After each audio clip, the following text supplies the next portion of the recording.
Hi, everyone. This is Mary Kwiatkowski with RHAP, getting ready to speak with the most recent person eliminated from NBC's new travel competition show, Destination X. If you haven't watched the show yet, make sure you check that out and then come back here for the interview. Of course, you can also check out our coverage and episode recaps over on WeKnowDestinationX.com. Oh, I'm so sad to talk to you today, Kim. I know. Bummer. It was so great watching you on the show. I loved your personality. I have to assume that you were pretty authentic to yourself on the show. That is true. I will. It's hard for me not to be. Yes, I think that came across. So I have a couple things I want to get into, but first off, for the first season of a brand new show, it must have been tough to know kind of what to expect going into it. Did you come in with any kind of game plan or strategy up top? Well, crazy thing, I've never watched reality TV before. I mean, like the Kardashians, Jersey Shore kind of a reality TV. Not so much competition. I mean, I did watch a little bit of Amazing Race before, but not a real reality TV person. So in that regard, I did not know what to expect. I did know that coming in, I was going to be a one man show.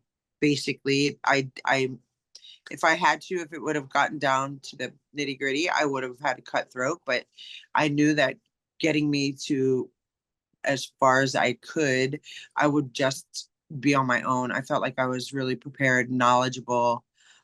It seemed that the game became quite clear that we were going to only just destinations of either capital cities or big cities, I guess. And so I figured that out right at Rome. I'm like, okay, here we go. So then I kind of used that to my benefit because I do know big cities and capital cities in the country. So I went with that. It's like always going to be a 50-50 chance, basically. I wanted to go in the map room every time, but I kept not going in. So because I was prepared and I kind of knew where I was. I mean, pretty much without any knowledge, without the movie magic, without me having to overhear anybody. Um, I just knew Yeah, on. so when people would get out of the map room at the end of, for us, the end of an episode, but at the end of a destination, did you talk at all with each other about what kind of guesses people were making? Yeah, I think we did say we would talk to each other and say, oh, for instance, Amsterdam. Oh yeah, I put Amsterdam. Oh, I put here or there. But not until they left. So after Okay. the person was eliminated, then we were all like, wow, because we didn't know for sure where anyone put or where we were. There was no confirmation, right? So when the person exited the bus, then we were like, oh, I wonder where they put because I put here or I put there, that kind of a thing. Had you done a whole lot of traveling before the show? Yeah, pretty much. I did. Yeah, Had you been to any of the locations before that you ended up going to? I did. I have, yes. But I Yeah. don't think that was, there was like clues, like for one, Amsterdam. In Amsterdam, the first clue that we got when we went out onto the quarry, um, the vases. I knew that was Amsterdam or Holland, as I know it, because my grandfather is second generation. Okay. Wow. So yeah, and my grandma had those. She had, and we called them. I think she would say, no, those are tulip holders. So I don't know what they're called now, but or if they're even called tulip holders. But I knew instantly. I'm like, oh, my grandmother had that. I I knew we were in Holland or the Netherlands, right? Yeah. And then of course, just putting it together, like big city. What other city are they going to use in? You know what I mean? Like Hmm. they want to. It's supposed to be viewer interaction, right? Right. So I don't know where they'd get any viewers that would know anywhere else other than Amsterdam, to be honest. That's a good point. Um, Yeah. how did you feel about the whole travel bus situation and how did being trapped in there kind of shape your strategy? I loved it. It was just like camping. I love small quarters. Like I would love to have lived in a studio with my three kids growing up. That wouldn't have been a problem to me. I like that closeness. So I felt like it was really a good time for bonding and yeah, just getting to know each other even to a deeper level. So I didn't have a problem with that at all. So, how did you feel at the point in the game when Peter and Janae came in? Not good, obviously. I mean, we were down to I think 7 and now we're back up to 9. That Yeah. kind of right. I was like, "Oh, we're making some progress getting rid of people." And then we get 2 more people and I was like, "Oh, that sucks." Um so yeah, but I thought Peter was great. He was a good guy. He was very respectful. He was definitely had a really he was good parents. I That's how I want to describe him as he was raised well. I feel like for sure came from a really good family and upbringing. Um, so I really liked him. I knew he was smart. Janae, I didn't know where she came from, where she'd been. I didn't know anything about the show she was on. Um, but she came in with an attitude. I know that. So I instantly was not uh yeah, I wasn't very fond of her from day one. Oh, wow. Did you so I guess did you ever consider working with either of them? Um no, no, I didn't. It wasn't that I didn't plan on working with anybody. I hadn't considered really working with anybody. I wanted who better than to trust but myself, right? And I didn't want to take the chance of somebody misleading me, misguiding me, and then I'd have to blame them or be pissed or have resentment towards them for that reason. So I just figured I was confident enough in my own game that I didn't need anybody, I guess you could say. So, when you overheard some of the conversations when you were laying in bed and stuff, did you ever think like, "Oh, I'll go tell other people this," or were you kinda just keeping information to yourself? I never heard anybody else say that. I never overheard conversations. Okay. Movie Eh magic, movie magic.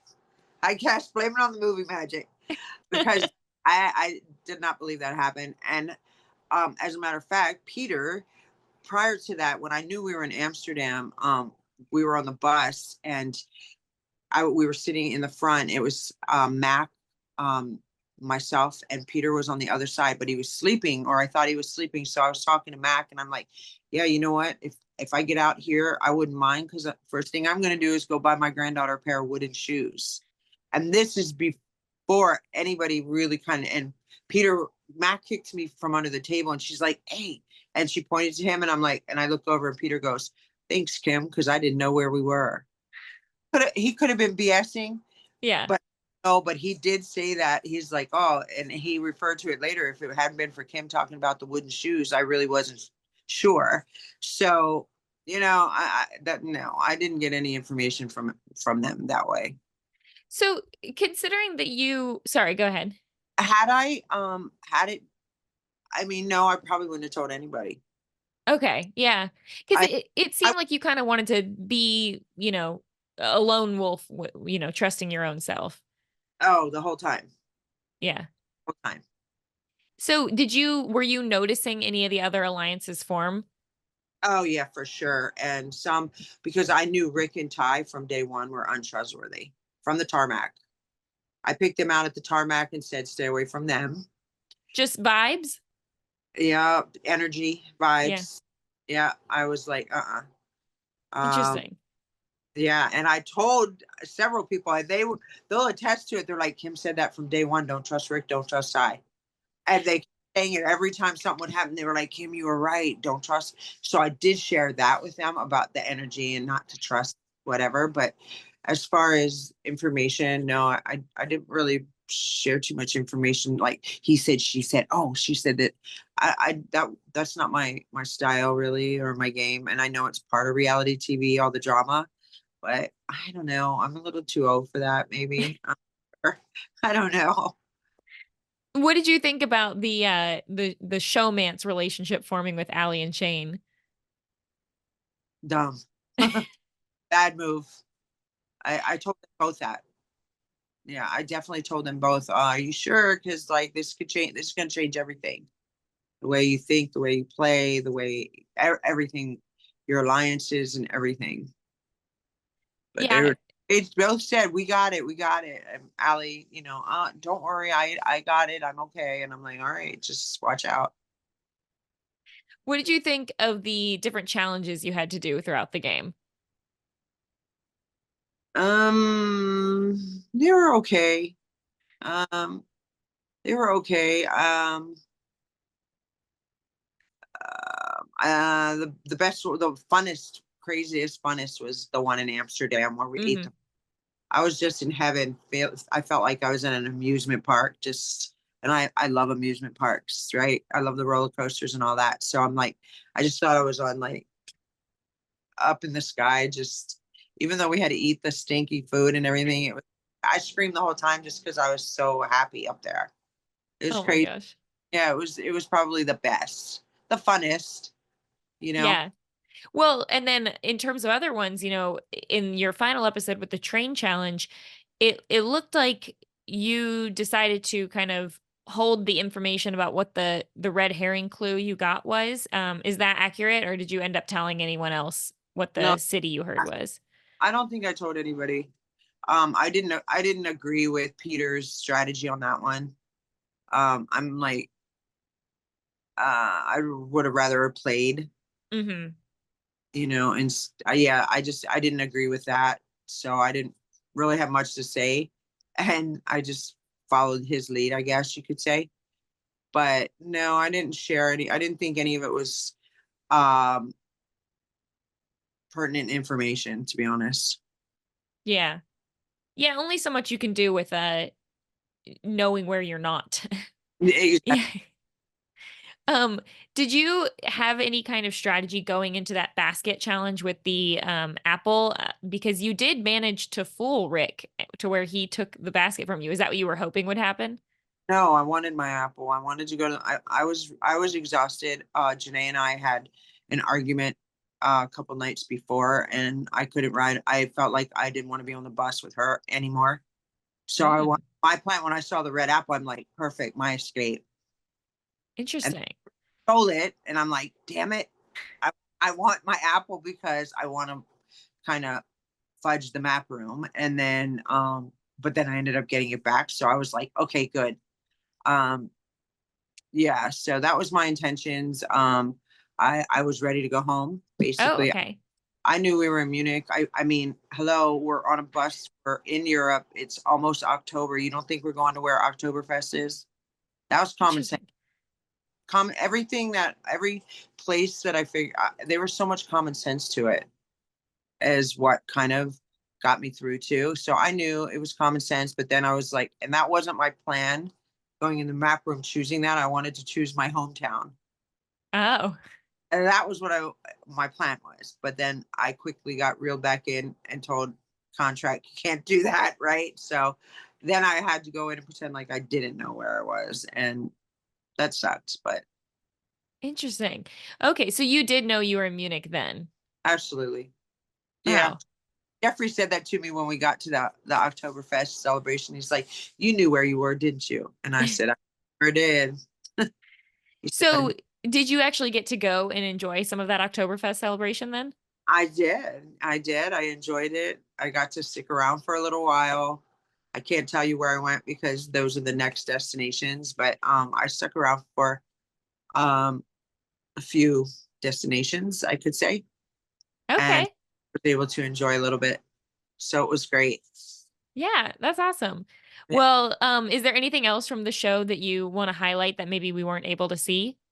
I hope they show more of just the bus stuff. Like all of us, there were some crazy times. I mean, we spent 11 hours on the bus together laughing for 11 hours. I mean, can you imagine, right? Like, it was crazy. And I wish they showed more of that, although it wasn't really gameplay, but Hmm. it was personalities and stuff. Like Shane, I feel like Shane hasn't gotten views as to what I wish he would have, because he might not have been the most, like Mac calls, intelligent wise, maybe, I don't know, but he's definitely one of the funniest, and he's a one line king. Um, he's entertaining, and I wish that that part of him was shown a little more. I just think yeah, the good times that we did have in the bus, they're so entertaining. It's so entertaining, and I wish it was a little more entertaining than so much straight to the challenge, drama, that kind of thing. Give some more of the people. It would. I don't know. That's just me. The editing, I would have liked to have been a little different. Yeah. Well, I'm glad we got to hear about some of it from you today. Yeah.